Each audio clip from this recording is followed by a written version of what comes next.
Hello students, मेरा नाम doctor Kishan पुरोहित और आप देख रहे हैं हमारा YouTube channel student matric space के अंदर जो बेसिक कंसेप्ट्स हैं वो मैं आपके सामने बता रहा हूं। उससे पहले मैंने क्लोज सेट एंड स्टूडेंट यहां पे ओपन सेट का कंसेप्ट क्या होता है, मैट्रिक स्पेस क्या है, देन उसकी इंपॉर्टेंट एग्जांपल, इंपॉर्टेंट थ्योरम्स, ये सब मैं आपको बता चुका हूं। आज मैं आपके सामने बताने वाला हूं कि स्टूडेंट क्लोजर और डेंस सेट का कंसेप्ट क्या होता है मैट्रिक स्पेस के अंदर, इसको समझने की कोशिश करेंगे। पर उससे पहले आपको मेरा प्रीवियस वीडियो देखना आवश्यक है, क्योंकि जब तक आपको क्लोज सेट और लिमिट पॉइंट का कंसेप्ट नहीं पता है तब तक आप इसे यहां पे नहीं समझ सकते हैं। बात करेंगे जो मैट्रिक स्पेस की ये सीरीज है जहां पर मैं आपको ये सभी टॉपिक पे one by one video upload कर रहा हूं, जहां पर मैंने आपको ओपन सेट है, देन इंटीरियर पॉइंट है एंड नेबरहुड है, लिमिट पॉइंट है, क्लोज सेट है। आज मैं आपके सामने क्लोजर और डेंस के बारे में बताने वाला हूं कि क्लोजर और डेंस क्या होता है। उसके बाद फिर हम कन्वर्जेंस एंड कॉन्टिन्यूस फंक्शन के बारे में डिस्कस करेंगे, कॉम्पैक्टनेस एंड कनेक्टेडनेस के बारे में डिस्कस करेंगे। एक टॉपिक और है जो कि एक्स्ट्रा है, जो इसके अंदर हमने मेंशन नहीं किया, that is boundary point and exterior point. उस पे भी हम आपके साथ एक वीडियो के बारे में बताएंगे कि कंसेप्ट एग्जैक्टली क्या होता है। इसमें थ्योरम के प्रूफ के ऊपर भी हम लोग बहुत जल्दी काम करने वाले हैं, पर पहले मैं चाहता हूं कि आपको कंसेप्ट्स का नॉलेज हो, क्योंकि अगर आपको पता है कि क्लोजर क्या होता है, डेंस क्या होता है, तो आप किसी भी थ्योरम के स्टेटमेंट को इजीली अंडरस्टैंड कर सकते हो, प्लस उसके प्रूफ को भी समझ सकते हो। जब तक आपको बेसिक ही नहीं पता है तब तक आप इन चीजों को, जो थ्योरम है, वो बिल्कुल आपको समझ में नहीं आएगी। तो मैं एक आपको कंसेप्ट बिल्डिंग के लिए ये सीरीज लेके आया और मुझे लगता है कि आपके लिए बहुत ही मददगार साबित ये हो सकती है। बस आपसे छोटा सा अनुरोध है कि यार चैनल को सब्सक्राइब जरूर कर लिया करिए, क्योंकि हमारे चैनल पे पढ़ने वाले लोग तो बहुत आते हैं पर चैनल सब्सक्राइब करना भूल जाते हैं। आपको पता है कि हम आपके लिए बहुत अच्छा क्वालिटी कंटेंट यहाँ पे प्रोवाइड करते हैं और आपके एग्जाम के लिए बहुत ही मददगार ये रहता है। बात करेंगे सुन, क्लोजर सेट ऑफ ए होता क्या है। Let A be a subset of metric space X, the closure of A is denoted by A bar. इसको A bar से डिनोट करते हैं, which is intersection of all closed set. मान लीजिए A हमारे पास यहाँ पे कोई भी एक सेट है, मतलब एक तरह से सबसेट है X का, तो इस A के जितने भी यहाँ पे क्लोज सेट बनेंगे, अगर मैं उन सब का इंटरसेक्शन लेता हूं तो हम जानते हैं कि इंटरसेक्शन में A खुद भी कंटेन करेगा, तो वो हमारे पास यहाँ पे क्या कहलाता है, सुंठ क्लोजर कहलाता है ना। वो हमारे पास यहाँ पे क्या कहलाता है, सुंठ क्लोजर कहलाता है। वो हमारे पास यहाँ पे क्या कहलाता है, क्लोजर कहलाता है। प्लस एक बात और समझने की जरूरत, एक परिभाषा और होती है कि खुद सेट और उसके लिमिट पॉइंट का यूनियन जो होता है वो भी हमारे पास क्लोजर कहलाता है। ये भी इसकी एक परिभाषा यहां पे होती है। क्लियर है? ये आपको समझने की आवश्यकता है। मतलब लिमिट पॉइंट का सेट और सेट खुद, इसका यूनियन जो होता है वो हमारे पास क्लोजर कहलाता है। एग्जांपल मान लीजिए हम यहां पे अगर लेते हैं नेचुरल नंबर का सेट, तो हम जानते हैं कि नेचुरल नंबर के जो लिमिट पॉइंट का सेट होता है वो हमारे पास एम्प्टी होता है ना भाई, होता ही नहीं है ना, क्योंकि कोई भी पॉइंट उसका लिमिट पॉइंट नहीं होता है। पर अगर मैं इसका क्लोजर की बात करूं तो ये क्या होगा student, N union N dash, मतलब एन एक तरह से देखा जाए तो एन डैश, तो यार ये हमारे पास आएगा N union 5 that is equal to N. मतलब यहां पे हमारे पास इसका जो क्लोजर आएगा वो खुद नेचुरल नंबर हो जाएगा। क्लियर है? इसी प्रकार से अगर मैं आपके सामने यहाँ पे और भी कोई सेट ले लूं, जैसे मैंने मान लीजिए एक ओपन सेट ले लिया, तो हम जानते हैं कि इसका जो लिमिट पॉइंट होता है वो हमारे पास यहाँ पे क्या होता है, क्लोज्ड होता है।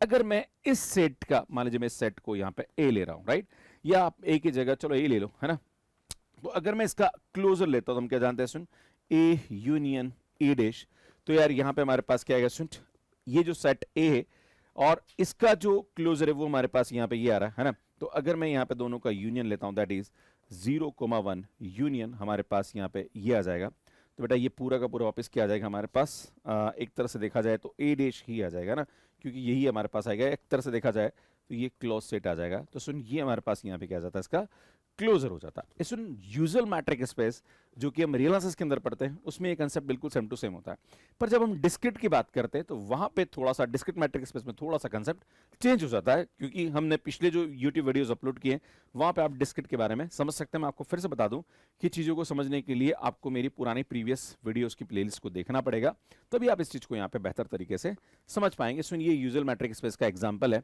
जहां पर हम जानते हैं कि यार ये हमारे पास एक्स जो दे रखा है वो आर दे रखा है, और डी हमारे पास जो मैट्रिक है वो दे रखा है मॉड एक्स माइनस वाई। अगर मैं यहाँ पे ओपन सेट लेता हूं तो हम जानते हैं कि इसका जो लिमिट पॉइंट सेट होता है वो क्लोज सेट होता है, और अगर मैं इन दोनों का यूनियन लेता हूं तो वो ये आता है, तो इसका जो क्लोजर होगा वो हमारे पास क्लोज सेट हो जाएगा। अगर मैं यहाँ पे क्लोज सेट लेता हूँ तो सुन जानते हैं इसका लिमिट पॉइंट का सेट खुद क्लोज सेट होता है और दोनों का यूनियन भी हमारे पास उसके बराबर ही हो जाएगा।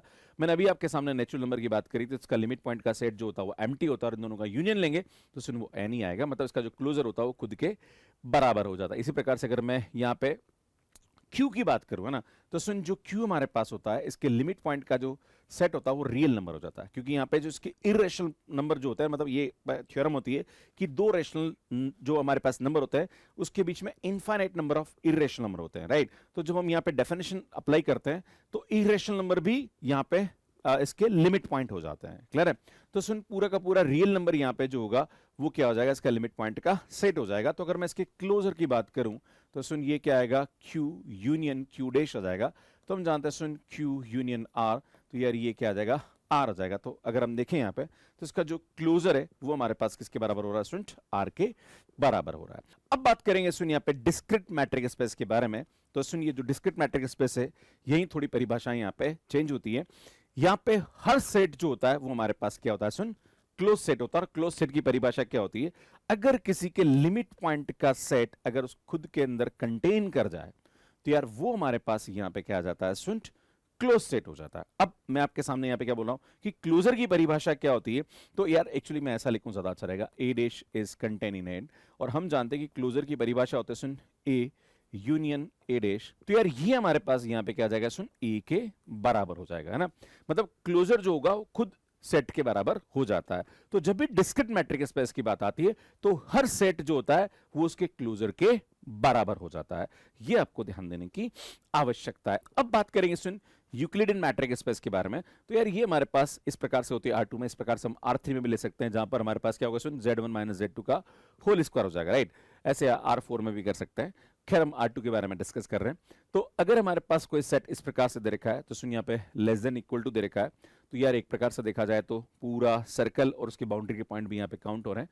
तो उस वाले केस में यहाँ पे इसकी जितने भी लिमिट पॉइंट के सेट होंगे वो खुद सेट के बराबर हो जाएगा, या हम कहेंगे तो क्लोजर हमारे पास जो होता है वो सेट ए हो जाता है। मतलब यहाँ पे जो क्लोज सेट की परिभाषा होती है उसमें क्या होता है, लिमिट पॉइंट का जो सेट होता है खुद सेट ए के अंदर कंटेन करेगा, क्योंकि बाउंड्री पॉइंट भी यहाँ पे काउंट हो रहा है ना। जैसे हम ओपन सेट की बात करते हैं या क्लोज सेट की बात करते हैं तो क्लोज सेट जो होता है वो हमारे पास खुद क्लोजर के बराबर हो जाता है ना, पर ओपन नहीं होता है ना। सेम यहाँ पे जैसे लेस देन 1 है तो सुन ये यहाँ पे क्या हो रहा है, सुन बाउंड्री के जो पॉइंट हो रहे हैं वो काउंट नहीं हो रहे हैं ना। तो अगर मैं इसका क्लोजर लूंगा तो वो लेस देन इक्वल आ जाएगा, राइट। तो ये हमारे पास यहाँ पे क्या जाएगा, इसका क्लोजर हो जाता है। इसी प्रकार से हमारे पास एक मैट्रिक स्पेस और होती है दैट इज टैक्सीकेप मैट्रिक स्पेस। तो वहां पे भी बिल्कुल लेस देन इक्वल टू 1 है, तो उस वाले केस में खुद क्लोजर जो होता है वो सेट के बराबर हो जाता है। और अगर लेस देन इक्वल, अगर सिर्फ लेस देन है, इक्वल नहीं है, तो फिर वो हमारे पास ए बार जो होगा वो इक्वल के लेस देन इक्वल के बराबर हो जाता है। नेक्स्ट बात करेंगे, ए हमारे पास एक सेट दे रखा जहां पर x y is not equal to 0, तो इसका जो क्लोजर होता है वो हमारे पास R2 के बराबर होता है। आप बोलोगे सर कैसे, तो सुन xy is not equal to 0, इसका मतलब x is not equal to 0 and y is not equal to 0। अगर x is not equal to 0 और y is not equal to 0, इसका मतलब यहाँ पे हमारे पास पूरा का पूरा ये R2 है। बस ये जो पॉइंट है ना, ये हमारे पास क्या होगा, सुन x is not equal to 0 मतलब ये हमारे पास क्या जाएगा y axis, and y is not equal to 0 इसका मतलब क्या हो जाएगा, सुनिए x एक्सिस। तो x एक्सिस और y एक्सिस को छोड़ दो, बाकी सब के सब पॉइंट यहां पे हो जाएंगे।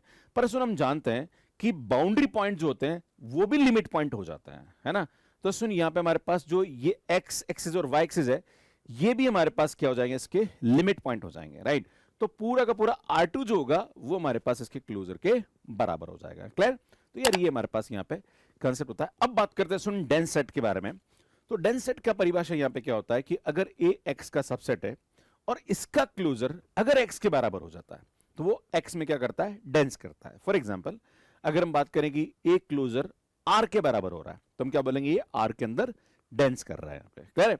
एक और इस कंसेप्ट की परिभाषा होती है, वो ये होती है कि अगर कोई सेट उसके लिमिट पॉइंट के अंदर कंटेन कर जाए तो वो क्या करता है, खुद में डेंस करता है ना। ये ध्यान देने की आवश्यकता है।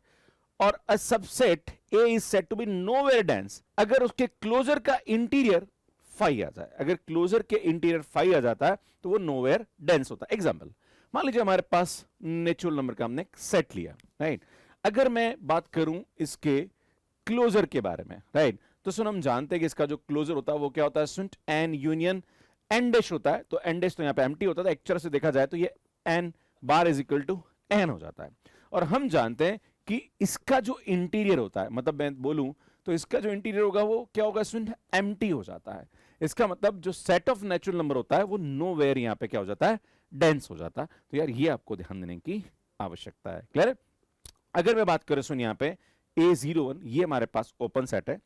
अगर इसके मैं लिमिट पॉइंट के सेट की बात करूं तो वो हमारे पास 0 1 हो जाता है। और आप देख रहे हो सुन जो ए है वो ए डैश के अंदर कंटेन कर रहा है, इसका मतलब क्या होगा, ये खुद में डेंस करेगा, है ना, क्योंकि ए अगर ए डैश में कंटेन कर रहा है तो वो क्या करता है, डेंस इटसेल्फ हो जाता है।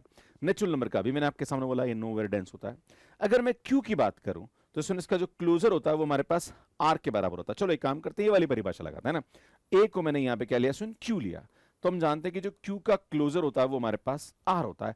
अब मैं इसका इंटीरियर लेता हूं तो हम जानते हैं इसका जो इंटीरियर होगा वो हमारे पास खुद आर के बराबर हो जाता है। और अगर ऐसा होता है तो वो क्या करता है सुन, आर में डेंस करता है। क्लियर है? तो यार ये आपको ध्यान देने की आवश्यकता है। सुन बात करेंगे यहाँ पे डिस्क्रीट मैट्रिक स्पेस के बारे में। तो सुन डिस्क्रीट मैट्रिक स्पेस के बारे में मैंने बोला था कि यहाँ पे हमारे पास क्या होता है सुन, जितने भी हमारे पास सेट होते हैं सबके सब क्लोज होते हैं और इनका जो क्लोजर होता है वो खुद ए के बराबर हो जाता है। क्लियर है? पर हम ये जानते हैं कि सुन क्लोज सेट की परिभाषा क्या होती है कि हमारे पास ए डैश जो होता है लिमिट पॉइंट का सेट वो ए के अंदर कंटेन करना चाहिए, जो कि डिस्क्रीट मैट्रिक स्पेस में सबके सब क्लोज सेट होते हैं। तो यार ये होता है, राइट। बट अगर वो डेंस कर रहा है तो भैया वो क्या करना चाहिए, ए जो है वो हमारे पास ए डैश में कंटेन, अगर ऐसा होता है तो वो क्या करता है सुन, डेंस करता है। पर सुन ये प्रॉपर्टी यहां पे सेटिस्फाई नहीं होती है। तो डिस्क्रीट मैट्रिक स्पेस में कोई भी ऐसा सेट नहीं होता है जो डेंस करता है। क्लियर है? तो ये एक थोड़ा सा अलग तरीके से देखो, डिस्क्रीट मैट्रिक स्पेस पूरा का पूरा अलग तरीके से बिहेव करता है। आप किसी भी सेट का एग्जांपल लोगे तो आप इजीली यहां पे इसको प्रूव कर सकते हैं। बात करेंगे सुन यहां पे इंपॉर्टेंट थ्योरम इसके बारे में कि अगर ए बी का सबसेट है तो इसका जो क्लोजर होता है वो क्या होता है सुन, बी के क्लोजर के अंदर कंटेन करता है। इसी प्रकार से ए इंटरसेक्शन बी, एक तरह से देखा जाए तो यहां पे ए इंटरसेक्शन बी का जो क्लोजर होता है वो कंटेन करता है A closure intersection B closure के अंदर, है ना। ऐसा नहीं कि सर डी मॉर्गन लो लगा दो, ये अलग अलग करोगे तो यहाँ यूनियन आ जाएगा, ऐसा कुछ नहीं होता है, ये अलग कहानी है। क्लियर?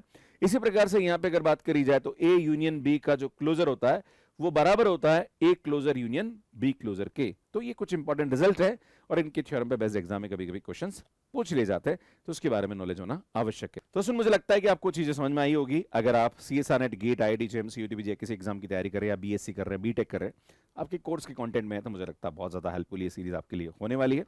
एंड ये हमारे यूट्यूब चैनल सब्सक्राइब कर लीजिए, काफी अच्छा कंटेंट हम आपके लिए अपलोड करते हैं। ये हमारा मैथ्स का ऐप है जहां पर हमारे कोर्सेज अवेलेबल है। अगर आप सीएसआई या NET GATE IIT JMC UTP को फोकस कर रहे हैं या किसी भी स्टेट के टीजीटीपी को फोकस कर रहे हैं, सुनिए मैथ्स का ऐप है, इससे आप डाउनलोड कर सकते हैं। कैसे कोर्स का सब्सक्रिप्शन लेना, इसका वीडियो आप यहाँ पे जाके देख सकते हैं। बाकी हमारी जो मैट्रिक स्पेस की प्लेलिस्ट है वो आपको यहाँ जाके मिल जाएगी, यहाँ पे जाके चैनल को सब्सक्राइब कर सकते हैं। धन्यवाद।